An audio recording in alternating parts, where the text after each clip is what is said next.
Hey y'all, I'm back with another reaction on the Idaho, one of the Idaho victim family, and with Kaylee Goncalves family. I believe that they are holding back information that they know, and I think some of the information that they are holding back is inside of Kaylee Goncalves' phone, allegedly. Okay, listen to this.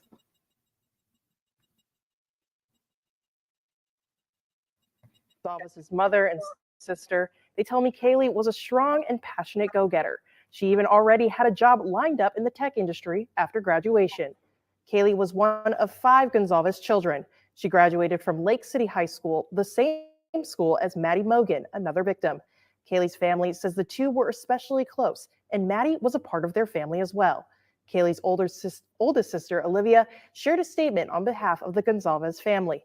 It reads in part, Kaylee was, is, and always will be our defender and protector. She is tough and fair, the ultimate middle child. She did absolutely everything she set her mind to. She didn't hold back on love, fights, or life. Kaylee was the ultimate go-getter and constantly wanted an adventure. We still have a lot of questions about what happened, and also looking for answers is Kaylee's family. Kaylee's sister Olivia asked the public to stop spreading rumors about what happened and wait for facts from the police. We are continuing to ask our own questions and will bring you updates as we get them. At this time, a GoFundMe has been created on Kaylee and Maddie's family's behalf. Wow. Okay. I'm surprised. I'm surprised they did that. GoFundMe, y'all. I'm surprised. Thought they had it like that. But see, I'm gonna tell you something. It seems like the gun caps has some information, y'all. It seems like they have information about this case, and they really can't talk about it.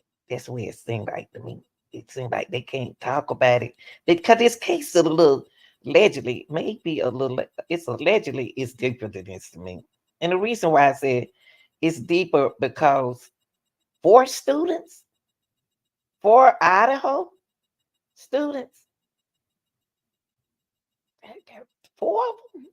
Come on, why were they targeted? Why did this happen to 4? Only those 4, but they didn't touch the other 2 in the house. Come on, y'all. They didn't touch nobody else in the house. They didn't ramsham the house looking for nobody else. They just walked where they knew they were. Like, okay, you go upstairs, look to the left, look to the right. They in one of them rooms, go down there. But then you left the other part of the house open. You didn't even go ramsham the house to find out who else in here so you wouldn't get caught. You look like you went in there and just did what you had to do. It was 2 more girls in the house. Real deal. I want to hear from y'all. Come on, y'all. Y'all real. Let's keep it real.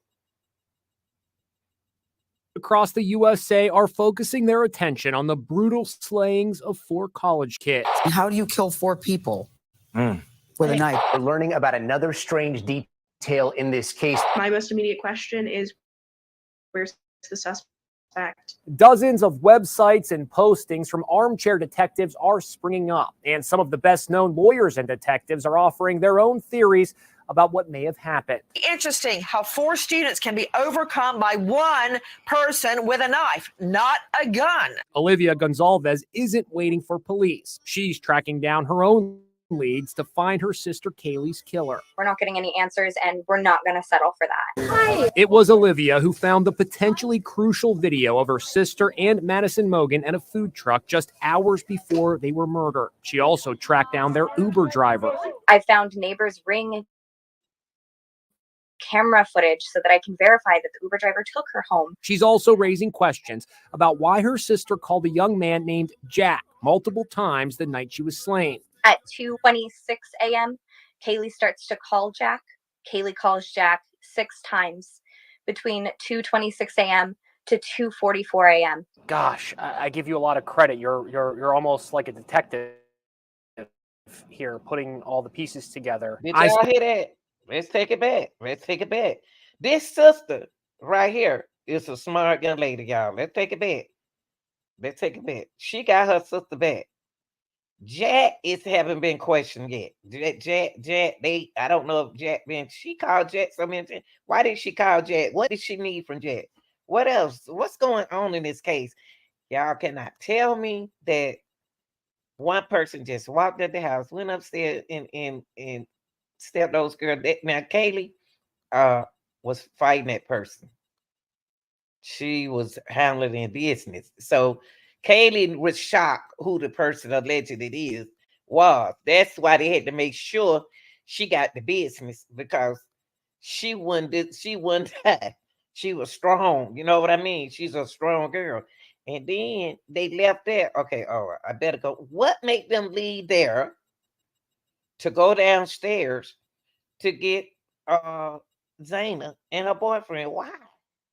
Why was it important to take those four only out? Make it make sense, people. Come on, real deal. Be reality. If those two coming in, if you don't know what we talking about, just sit back and listen. Just read the title. Jeez. Okay. It doesn't make sense. Who's somebody is protecting this case? The owner of the house, I haven't even met him. I believe older men are in this.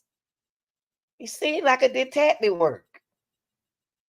I mean, it's because it's not been solved. I don't believe Kohlberger did. The Kohlberger rocks when he walks.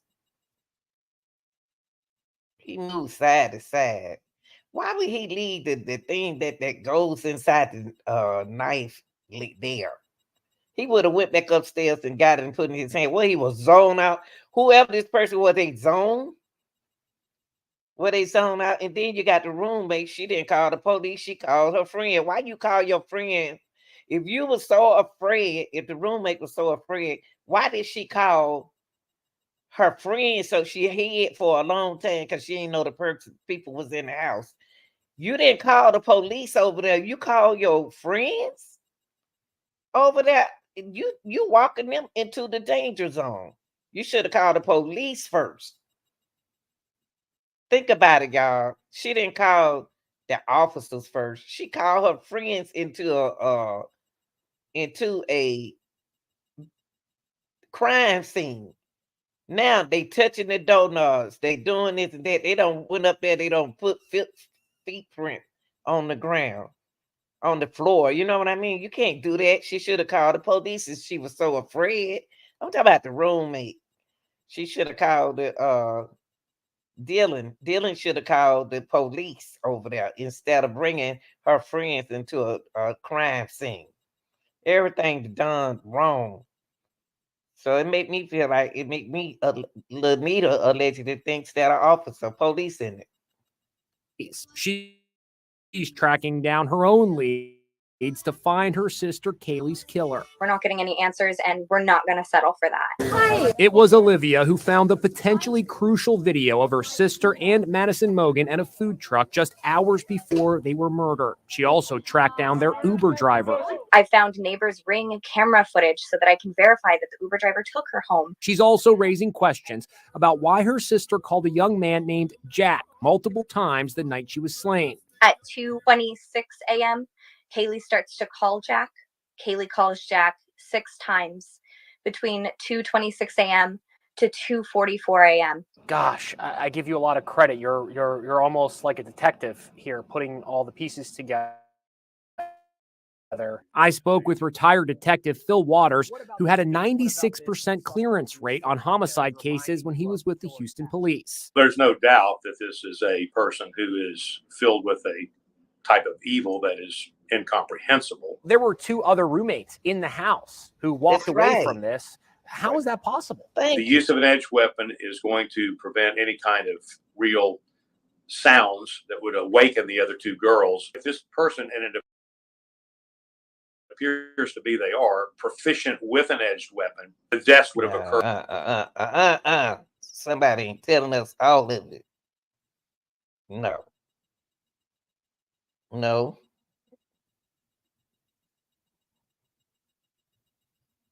No.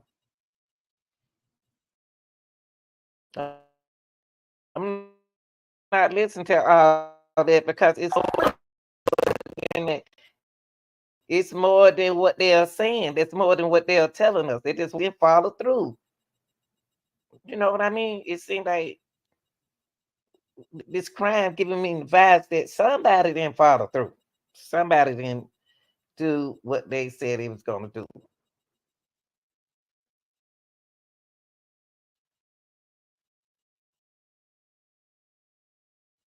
Somebody didn't follow through with something or this. And that Brian Carr, I don't even believe Brian Carr got nothing to do with this. I really don't. I really don't think it's Brian Carr that they're looking for. I don't think they know what they're looking for.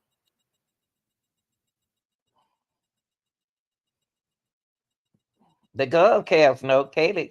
See, Kaylee dad know a lot too. The Kaylee family knows too much. But they don't want to talk. They don't want to tell it because it's their life. That her family learned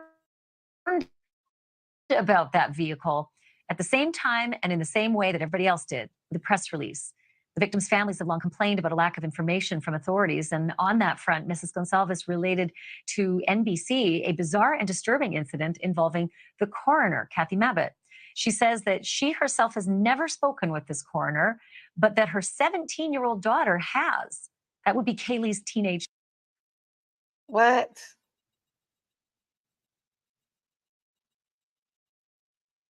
So the coroner gave graphic. See, y'all, see, it's a cahoot. It's a whole big cahoot for certain. It's a whole lot of them. It's a whole lot of these people.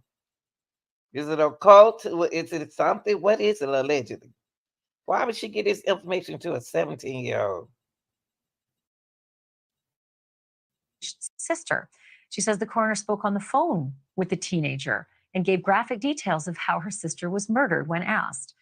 To help break all of this down, I want to bring in Bobby Chacon. He is a former FBI special agent and expert in criminal investigations. He also happens to be an attorney. Bobby, thank you for being here. So much to go over with you. First, about that issue where the coroner tells a 17-year-old sibling what exactly happened to her sister. That doesn't sound like protocol to me. No, it certainly is very bad practice. I've never heard that before. Talking to a minor family member, sister of a victim. I mean, that's poor practice. I mean, the all communication should be consolidated. It should be one point of contact with the authorities to the families. They should be updated on a regular basis. This way, they're not going to 3 or 4 different sources. The coroner's office, and I get it. The coroner's office operates separately than the police department, separately than the prosecutor's office. But they all got to get on the same page, and they've got to put one person in point of contact that can update the families and keep the families in the loop. Right. Would it be protocol for the coroner to be able to speak to parents if the parents wanted that information? I mean, they're adults. Yeah, sure. I think that I've heard that happen before. But again, you do it in conjunction with the investigators, because obviously there's stuff maybe in at least at this point in the investigation. So I think it's always good practice to coordinate between the coroner, the investigators, and the prosecutors that are all on board already, and they all know each other. I'm sure they've all talked at some length together. So I think that it's good practice to be coordinating all of this information together, so that you don't get this lack of information or different information, conflicting information going out to the families. So the other issue Brian was able to break today was that manager of the store said Kaylee and Maddie and her friends were always in the store. He said, I'd just seen them 3 weeks prior to their death. And he said that it was a regular conversation he had about the stalker, that the girls were worried, that Kaylee was worried, that they actually would walk in groups because Kaylee was worried that she would change her behavior, especially downtown and at that corner club bar, which is the last place they were before the food truck, before coming home and being murdered. And yet the police told us that they'd run every lead they could on the stalker and couldn't corroborate it. But there's Brian, he found a manager who said, I saw these girls all the time. I talked to them all the time. Yeah, I think, I don't know if they're parsing their words, but I think they probably have a lot of uncorroborated, or what they think is uncorroborated information on stalkers or stalking behavior. It'd be very uncommon for, because y'all remember, look, real deal. Kaylee had a stalker, okay? This is Kaylee. She had somebody want her. It was her just bothering her, just kept at her. So they have allegedly they must live around there. The reason why I say they must live in Idaho, go to school, or somebody who like her. Is it a cop? Is it somebody, a friend or something? Because she said that she was stalking. They were stalking her, y'all. And now when you stalk somebody, you know who it is, and they know who you are. It's you. You know them, and they have been acquainted to you. They don't spoke to you before. Sometimes your stalkers are people who be around you, or either somebody else friend that like you. You know what I mean? So whoever this person is, man or woman, they know Kaylee. Kaylee knows them, but she can't point out who is it. You can find your stalker if you think about when it started. When did the stalking start? The stalking start.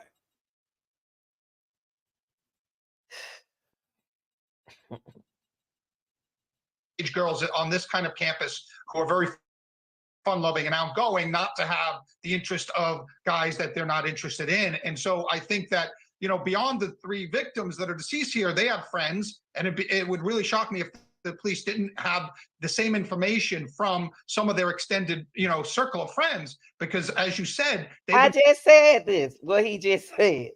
I just said what he just said. Make it make sense. I think some friends, some people aren't. I said what I said. Talking among each other like this, they've been talking to that store manager. It's very conceivable that other friends knew about this behavior and knew about, you know, this person or persons. And the police are, you know, maybe they're running out a bunch of leads that they haven't found a second or a third corroborating source for. But it's my thought that they probably are following this stuff. They just haven't gotten enough of it. Thank you I for told you. I told y'all. He said exactly. He said it differently, but he said the same thing I said. This goes a long way back. Real deal. Y'all get in the chat. Come on now. Y'all got to talk. Y'all got to talk. Y'all got to talk. Okay? And nobody gonna get your information, but y'all tell me what you think, okay? I'm out of here. Y'all have it. Hey, it's Friday now.